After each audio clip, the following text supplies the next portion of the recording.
कहानी शुरू होती है 1600 ईस्वी में, जब ईस्ट इंडिया कंपनी व्यापार करने के बहाने भारत आई और देखते ही देखते एक सुनहरा देश उनकी हुकूमत के नीचे झुकता चला गया। भारत, जहां सोना बरसता था, जहां ज्ञान और संस्कृति की नदियां बहती थीं, वही भारत अब धीरे धीरे अंग्रेजों की लूट का मैदान बनता जा रहा था। 1857 क्रांति की पहली चिंगारी फूटी।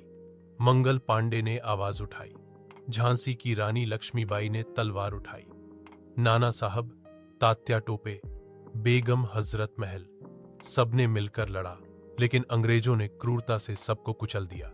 ये सिर्फ लड़ाई नहीं थी, ये एक चेतावनी थी। 1905 बंगाल विभाजन, पहली बार आम जनता ने अंग्रेजों के खिलाफ सड़कों पर उतरना शुरू किया।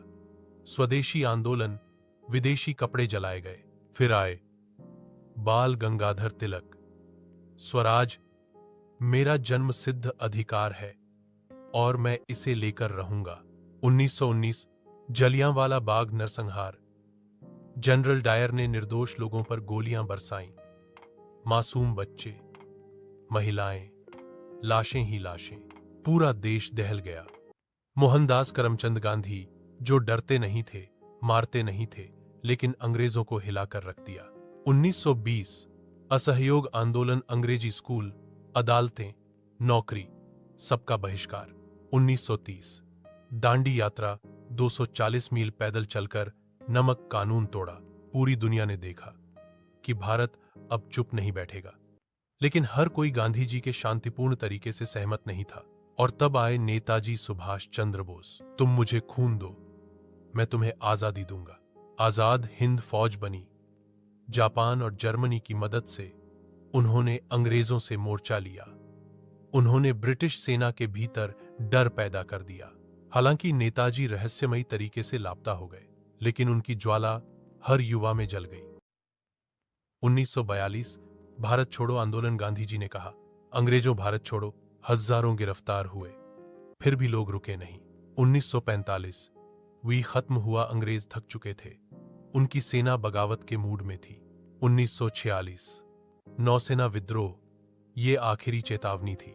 15 अगस्त 1947 रात के 12 बजे भारत आजाद हो गया, लेकिन आजादी की कीमत थी विभाजन। हिंदू, मुसलमान, सिख, लाखों मारे गए। एक देश दो हिस्सों में बंट गया, भारत और पाकिस्तान। यह सिर्फ तारीख नहीं थी, यह थी 200 साल के संघर्ष की जीत। उन बच्चों के लिए जिन्होंने अपने मां बाप खोए, उन औरतों के लिए जिन्होंने लाठी गोली खाई, उन नौजवानों के लिए जिन्होंने फांसी का फंदा चूमा, और हम सबके लिए जो आज सांस लेते हैं एक आजाद भारत में। अगर तुम इस आजादी की कहानी को समझते हो तो सिर्फ तिरंगा मत लहराओ, अपने दिल और कर्म में भारत को जियो।